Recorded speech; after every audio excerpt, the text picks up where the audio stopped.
सोचिए एक राजकुमार है जिसके पास मतलब सब कुछ है, महल, ताकत, हर तरह का आराम। जी। और वो एक दिन सब कुछ छोड़ देता है, किसी और राज्य को जीतने के लिए नहीं, बल्कि खुद के अंदर के एक सवाल का जवाब ढूंढने के लिए। आज हमारे पास जो स्रोत हैं वो इसी असाधारण यात्रा की कहानी कहता है। हम बुद्ध के जीवन और उनकी सोच पर एक गहरी नजर डालने वाले हैं। बिल्कुल। स्रोत की पहली 2 पंक्तियां ही देखिए, वो हमें सीधे मुद्दे की जड़ तक ले जाती हैं। जन्म राजघराना में हुआ, पर मन न लगा दरबार में। राजमहल को छोड़ दिए, नहीं रुके परिवार में। हाँ, तो ये सिर्फ एक घटना नहीं है, ये एक बहुत बड़ा सवाल खड़ा करती है। आखिर वो कौन सी बेचैनी थी, वो क्या खोज थी जो महल की दीवारों से ज्यादा मजबूत साबित हुई? और यही सवाल आज की हमारी पूरी बातचीत का एक तरह से फ्रेमवर्क है। हम इस स्रोत के जरिए सिर्फ घटनाओं को नहीं देखेंगे, बल्कि उस सोच के विकास को समझने की कोशिश करेंगे जिसने इतिहास ही बदल दिया। हम देखेंगे कि कैसे एक इंसान की निजी खोज लाखों लोगों के लिए एक रास्ता बन गई। अच्छा। ये स्रोत हमें लुम्बिनी से कुशीनगर तक की एक पूरी यात्रा पर ले जाता है और हम हर पड़ाव के मतलब को समझने की कोशिश करेंगे। तो चलिए इस यात्रा के नक्शे को खोलते हैं। स्रोत हमें पहला पड़ाव बताता है, लुम्बिनी में है जन्मस्थली, ज्ञान मिला उरुवेला में। जी, लुम्बिनी में जन्म हुआ ये तो एक तथ्य है, पर असल कहानी तो उरुवेला में शुरू होती है। ये ज्ञान मिलना क्या था? क्या ये कोई जादुई घटना थी? ये बहुत अच्छा सवाल है। देखिए, लुम्बिनी में सिद्धार्थ का जन्म हुआ, एक राजकुमार का।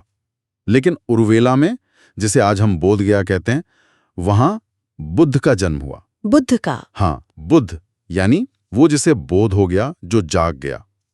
स्रोत का ये कहना कि ज्ञान मिला, वो दरअसल सालों की तपस्या, गहरे ध्यान और सवालों से जूझने का नतीजा था। अच्छा। ये वो पल था जब उनकी निजी खोज पूरी हुई।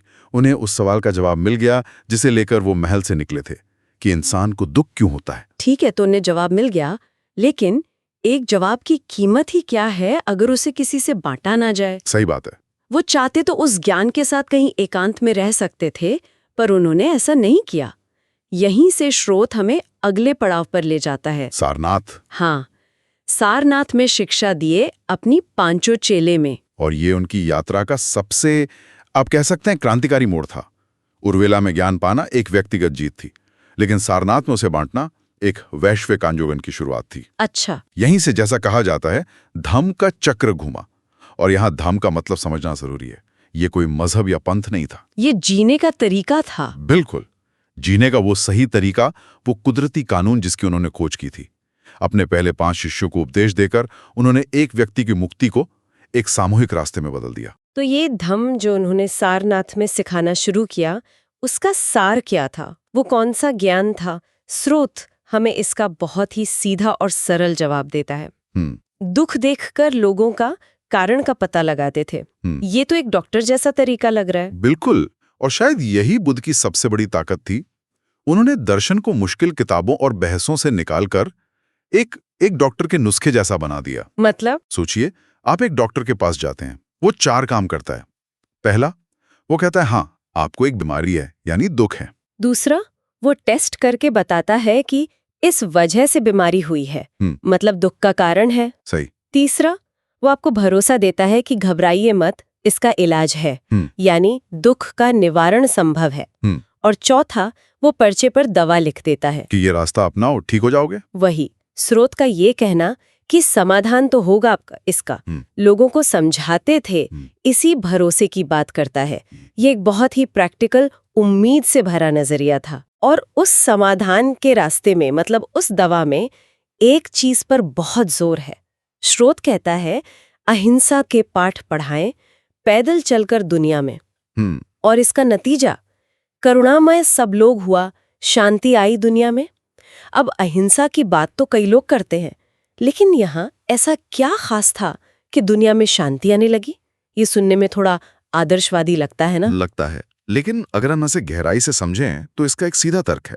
बुद्ध की अहिंसा सिर्फ मारपीट मत करो तक सीमित नहीं थी। वो एक सक्रिय करुणा थी, जिसे हम एक्टिव कंपैशन कहते हैं। अच्छा। मतलब सिर्फ किसी को नुकसान न पहुंचाना काफी नहीं है, बल्कि दूसरों के दुख को महसूस करना और उसे दूर करने की कोशिश करना। जब ये सोच समाज में फैलती है, जब लोग एक दूसरे के दर्द को समझने लगते हैं, हाँ, तब टकराव की जगह अपने आप खत्म हो जाती है। स्रोत के अनुसार जब समाज करुणा से भर गया तो शांति उसका बाई प्रोडक्ट थी, कोई चमत्कार नहीं। ठीक है, ये तो एक बड़ी सोच की बात हुई, लेकिन आम इंसान अपनी रोजमर्रा की जिंदगी में इसे कैसे अपनाता? यहीं पर शायद पंचशील का जिक्र आता है। जी। कविता कहती है, पंचशील का पालन करके जीवन सबने सवार लिया, हिंसा मिथ्या छूट गया, सब अपनी गलती सुधार लिया। अब हिंसा मत करो, झूठ मत बोलो, ये बातें तो लगभग हर समाज सिखाता है। तो बुद्ध के पंचशील में ऐसा क्या था कि लोगों ने सच में अपनी गलती सुधार लिया? यहाँ फर्क क्या करे में नहीं बल्कि क्यों करे में था। पंचशील कोई ऊपर से थोपे गए देवी देवताओं के नियम नहीं थे कि नहीं मानोगे तो सजा मिलेगी। तो फिर क्या थे? ये एक तरह का पर्सनल ट्रेनिंग मैनुअल था। ये इस समझ पर आधारित था कि जब आप हिंसा करते हैं या झूठ बोलते हैं तो आप दूसरे का नुकसान बाद में करते हैं।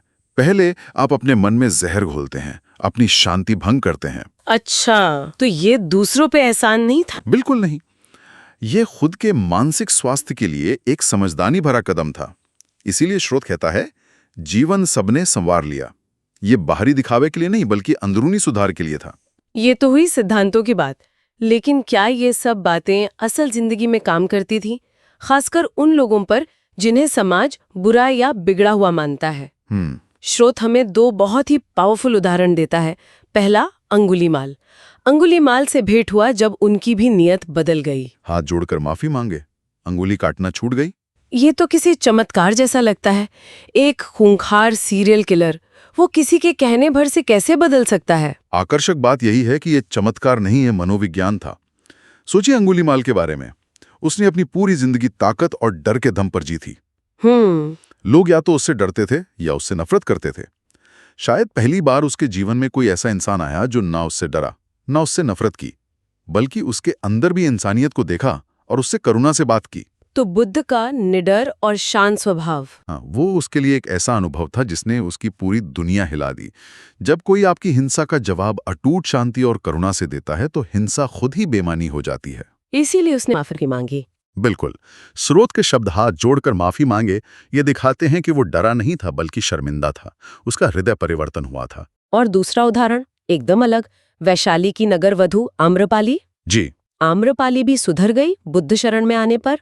और यहाँ स्रोत एक बहुत दिलचस्प शब्द का इस्तेमाल करता है, जीवन अपना सवार लिया बौद्धिक ज्ञान को पाने पर। अंगुलीमाल के लिए शायद करुणा ने काम किया, पर आम्रपाली के लिए बौद्धिक ज्ञान पर जोर क्यों? ये बहुत गहरी बात है और ये बुद्ध के रास्ते की खूबी को दिखाता है। आम्रपाली समाज की सबसे खूबसूरत, अमीर और शायद सबसे समझदार स्त्रियों में से एक थी। उन्हें पैसों या ताकत से प्रभावित नहीं किया जा सकता था। नहीं, उनका परिवर्तन किसी भावुकता में बहकर नहीं हुआ। स्रोत का बौद्धिक ज्ञान शब्द पर जोर देना ये बताता है कि उन्होंने बुद्ध की बातों को सुना, परखा, उस पर तर्क किया, और जब उन्हें वो बातें लॉजिकल लगीं, तब उन्होंने उस रास्ते को अपनाया। ये दिखाता है कि बुद्ध का धम्म अंधविश्वास का मार्ग नहीं था, बल्कि तर्क, विवेक और समझ का मार्ग था। ये हर तरह के इंसान को अपील करता था, चाहे वो अंगुलीमाल जैसा अपराधी हो या आम्रपाली जैसी बुद्धिजीवी। तो एक राजकुमार की यात्रा, उसका ज्ञान और फिर लोगों को बदलने की ये ताकत, इसका कुल मिला के असर क्या हुआ? क्या ये कुछ इलाकों तक ही सीमित रहा? नहीं, स्रोत इस पर बहुत साफ है। हाँ, विश्व पटल पर इनकी ज्योति फैल गया विशाल रूप में, दुनिया भर में नाम हुआ, दूसरा नहीं मिसाल रूप में। ये विचार सीमाओं की पार चले गए। बिल्कुल। और ये विचार सिर्फ हवा में नहीं थे। स्रोत उनकी भौतिक विरासत की भी बात करता है। कुशीनगर परिनिर्वाण हुआ, उनके राख पर स्तूप बना। अच्छा। उनके जाने के बाद भी उनका प्रभाव खत्म नहीं हुआ। वैशाली, केसरिया, सारनाथ जैसी जगहों पर जो सुंदर स्तूप बने, वो सिर्फ यादगार या कब्रें नहीं थी, वो ज्ञान, शांति और कला के बड़े केंद्र बन गए। एक तरह से उस जमाने की यूनिवर्सिटीज, आप कह सकते हैं, यूनिवर्सिटीज और मेडिटेशन सेंटर्स, जहां उनकी सोच जिंदा रही और आगे बढ़ी। स्रोत की आखिरी पंक्तियां मुझे सबसे ज्यादा सोचने पर मजबूर करती हैं। बुद्ध की बात ही बौद्ध धम्म है, धम्म बना इतिहास खुद। ये एक बहुत बड़ी बात है। इसका क्या मतलब है कि धम्म खुद ही इतिहास बन गया? अगर हम इसे बड़े नजरिए से देखें तो इसका मतलब है कि बुद्ध की विरासत कोई एक व्यक्ति नहीं है जिसकी पूजा की जाए। उनकी असली विरासत है उनका दर्शन, उनका धम्म, यानी वो रास्ता और वो रास्ता समय के साथ इतना प्रभावशाली हुआ कि वो खुद एक ऐतिहासिक ताकत बन गया, जिसने सभ्यताओं को आकार दिया, कला को प्रेरित किया और करोड़ों लोगों के जीवन को दिशा दी। धम्म सिर्फ एक विचार नहीं रहा, वो एक चलती फिरती जीती जागती तारीख बन गया। और फिर कविता का अंत होता है इस लाइन से, बौद्ध हम पर जो भी चला उसका हुआ विकास चला। ये विकास क्या है? क्या ये अमीर होने की बात है? मुझे नहीं लगता। स्रोत के पूरे संदर्भ को देखें तो ये विकास अंदरूनी है। ये गुस्सा, लालच और अज्ञानता से आजादी का विकास है। ज्यादा शांत, ज्यादा समझदार इंसान बनना। हाँ, ज्यादा करुणामय इंसान बनने का विकास है। ये एक ऐसी तरक्की जिसे कोई छीन नहीं सकता। ये एक कालातीत वादा है कि जो भी इस समझ और करुणा के रास्ते पर चलेगा वो बेहतर इंसान बनेगा। तो आज हमने लुम्बिनी के महल से लेकर कुशीनगर के स्तूप तक की यात्रा की।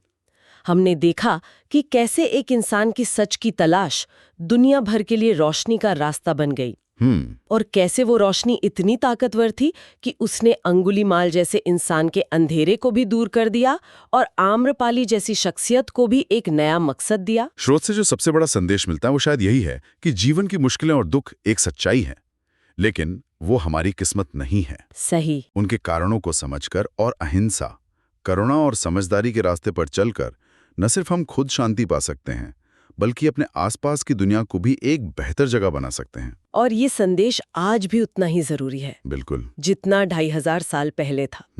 स्रोत खत्म होता है इस विचार पर कि धम्म पर चलने से विकास होता है। ये मुझे सोचने पर मजबूर करता है, आज की इस भागदौड़, तनावों और सूचनाओं के विस्फोट वाली दुनिया में वो बौद्धिक ज्ञान जिसकी बात स्रोत करता है, उसका असली रूप क्या होगा? और क्या 2500 साल पुराना ये नुस्खा आज हमारे नए तरह के दुखों का इलाज भी हो सकता है?